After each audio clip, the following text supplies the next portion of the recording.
लकड़ी की डंडी को पत्थर में जड़ देने पर वो एक पूरे हाथी का भार भी उठा सकती है। प्राचीन काल में लोग इसी तकनीक से खड़ी चट्टानों पर सीढ़ियां लगाते थे। शुरुआत में वे पत्थर में केवल उथली ग्रूव्स बनाते और उनमें लकड़ी को जोड़ देते थे, लेकिन जब भी लकड़ी पर एक्सटर्नल प्रेशर पड़ता, जोड़ वाला हिस्सा अक्सर टूट जाता था। फिर आपने एक तरकीब लगाई, पत्थर में गहरी स्लॉट्स बनाई जिनमें लकड़ी के डंडे का 2/3 हिस्सा धंसा दिया जाता। इससे जोड़ कुछ हद तक मजबूत तो हो जाता, लेकिन समय के साथ लकड़ी ढीली पड़ जाती, खासकर जब उस पर टेंशन लगता। अंत में वो पत्थर से अलग हो ही जाती। इस समस्या को हल करने के लिए आपने तरीका और सुधारा। पत्थर के छेद के अंदरूनी हिस्से का डायमीटर बढ़ाया, लकड़ी के सिरे पर एक नॉच बनाया और उसमें एक वुडन वेज लॉक मुंह सीए लगाया। जब इसे छेद में ठोका गया तो प्रेशर पड़ते ही ये फंदा फैलकर बाहर की ओर जकड़ गया और अद्भुत बात ये हुई कि लकड़ी पत्थर में अत्यंत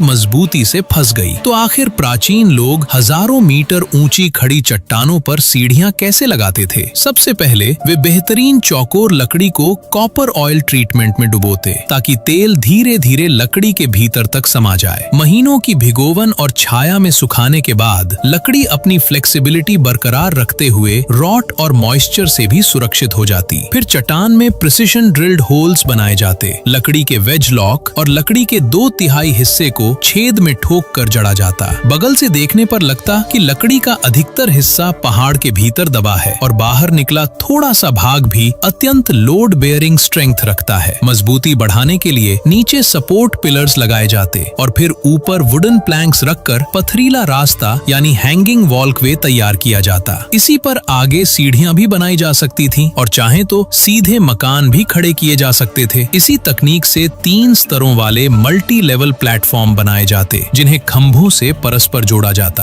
फिर उन पर बीम्स बिछाई जाती, छज्जे बनाए जाते, दरवाजे खिड़कियां लगाई जाती और अंत में छत पर टाइलें बिछाकर पूरा ढांचा तैयार कर दिया जाता। और इसी तरह आपने झूलता हुआ मंदिर, हैंगिंग टेम्पल का आविष्कार कर लिया।